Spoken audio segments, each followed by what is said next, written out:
بچه سلام. امروز اومدم با آنباکس آویز موبایل میمی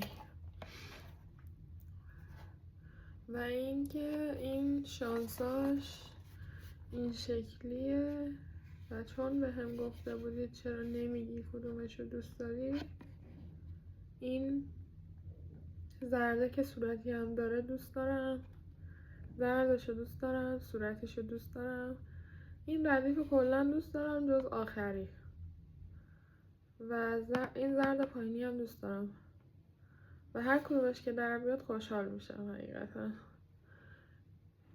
یه بار دیگه ببینید، بریم ببینیم که کدوم در میاد.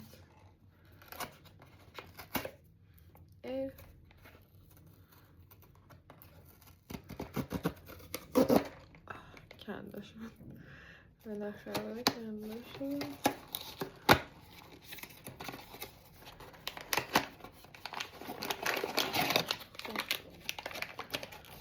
گویا زشتیه ولی خب درست بریم ببینیم که کدومش.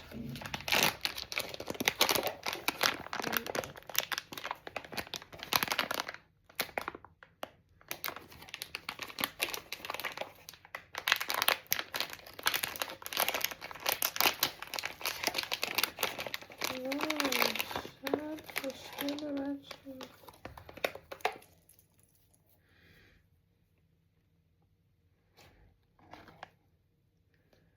واقعا خوشگله